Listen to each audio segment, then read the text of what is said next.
करते हैं, पत्नी का बच्चों का त्याग करके विरक्त महात्मा हो जाए, सन्यासी हो जाए। विरक्त होने का मतलब है वस्तुओं के बीच में रहते हुए भी वस्तु के प्रति आसक्त ना होना, यह है विरक्ति, वैराग्य। सामने कोई गोलगप्पे लाके रख दे और आपकी जीभ में अपने आप पानी आ जाए, समझना कि फिर कोई फायदा नहीं। कई लोग व्रत रखते हैं, एकादशी का व्रत रखते हैं, सोमवार का व्रत रखते हैं, मंगलवार का व्रत रखते हैं, तो घर में किसी एक व्यक्ति का व्रत होता है, बाकी लोग रोटी खाते हैं, बाकी लोग सब अपना चावल दाल सब खाते हैं। जिसका व्रत है वो फलाहार खाएगा। व्रत रखने वाला व्यक्ति उसके पास में जैसे कोई दाल रोटी खाता हुआ आ जाता है तो मेरे सामने मत खाओ, मेरे सामने क्यों नहीं खाए, मेरा भी मन हो जाएगा फिर खाने का। एक बात कहें, शास्त्रों की यदि माने तो आपके सामने कोई भोजन कर रहा है और आप उसकी थाली में देख के आपकी जीभ में पानी आ गया और आप कह रहे हो मेरा व्रत में तो फलाहारी खाऊंगा, तो आपकी जीभ में जब पानी आ गया ना उसकी थाली देख के आपका व्रत उसी समय टूट जाएगा। व्रत का मतलब मैं वस्तु का परित्याग केवल जीभ से करूं, ऐसा नहीं, बुद्धि से भी होना चाहिए। मेरा एकादशी का व्रत है और सामने जैसी कोई 56 भोग लिया तो हे भगवान अगली बार डबल व्रत कर लूंगा, आज खाने दो। ऐसी एकादशी का क्या फायदा? मेरा एकादशी का व्रत है और सामने 56 भोग देख करके भी आपके मन में आ जाए नहीं ये सब वस्तु व्यर्थ है, मैं तो आज एकादशी के व्रत में हूँ, केवल फल पाऊंगा। इसको कहते हैं विरक्ति, इसको कहते हैं वैराग्य। एकादशी कब मनाते हैं हम लोग? एकादशी के दिन। एकादशी माने 11 मतलब हमारी 10 इंद्रियां और 11वां मन, इन सब का व्रत होना चाहिए तब एकादशी मानी जाती है। केवल जिह्वा को ही अन्न ना देना एकादशी नहीं होता, केवल जिह्वा को अन्न ना देना व्रत नहीं होता। 10 इंद्रियां और 11वां सबसे विशेष मन, इसका विरक्त होना, वस्तु से विरक्त होना बहुत आवश्यक, इसको वैराग्य कहते हैं।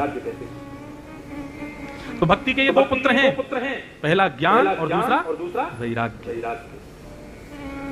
इन दोनों को यदि हमने प्राप्त नहीं किया तो हमारे भीतर भक्ति होते हुए भी कभी वो भक्ति प्रसन्न नहीं रह सकती, कभी वो भक्ति हमारा कल्याण नहीं कर पाएगी।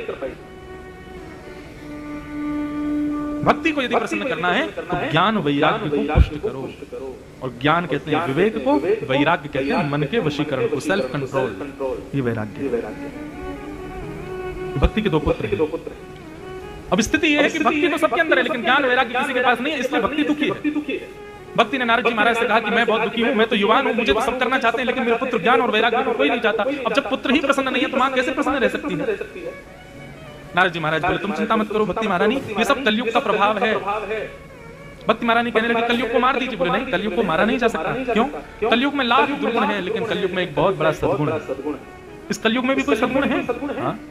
ध्यान से सुनो, इस कलयुग में सद्गुण क्या है? यत्फलम नास्ति तपसा न योगेन समाधिना तत्फलम लभते सम्यक् कलौ केशव कीर्तना। बहुत ध्यान से सुनिएगा, कलयुग का एक बहुत बड़ा सद्गुण है। क्या? अभी मैंने कहा महाकालेश्वर।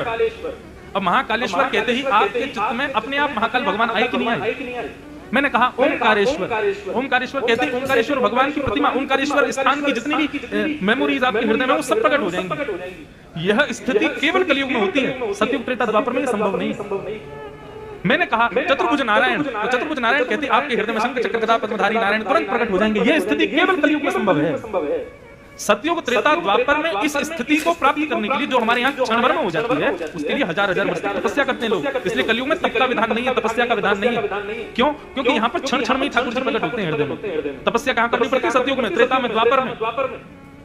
तो कलयुग का ये सद्गुण है कि यहाँ केवल केशव का कीर्तन सुनने मात्र से, केशव का नाम सुनने मात्र से हरिश्चित्तम समाचरित हरि चित्त में प्रकट हो जाता है। इसलिए कलयुग बहुत श्रेष्ठ है, हम इस कलयुग को नहीं मार सकते। अगर रेशियो की बात करें, सतयुग में भगवत प्राप्त करना बहुत मुश्किल है, त्रेता में थोड़ा कम मुश्किल है, द्वापर में और कम मुश्किल है, कलयुग में तो बहुत आसान है। परंतु यदि यहाँ पर ये बात करें कि मुक्त होते कितने हैं, सतयुग में बहुत लोग मुक्त होते हैं, द्वापर त्रेता में थोड़े कम मुक्त होते हैं, द्वापर में थोड़े और कम मुक्त होते हैं, कलयुग में तो गिनती के ही इक्का दुक्का मुक्त होते हैं। समझ में आई बात? मतलब भगवत प्राप्ति का मार्ग सतयुग में कठिन है लेकिन उस मार्ग के पथगामी बहुत सारे हैं, प्राप्त कर लेते हैं भगवान को। कलयुग में भगवत प्राप्ति का मार्ग बहुत सरल है लेकिन भगवान को प्राप्त कोई 1-2 ही कर पाते हैं। क्यों? आलसी हैं हम लोग, जबरदस्ती करना नहीं चाहते भगवत प्राप्ति। अब इसका क्या किया जाए? यक्ष ने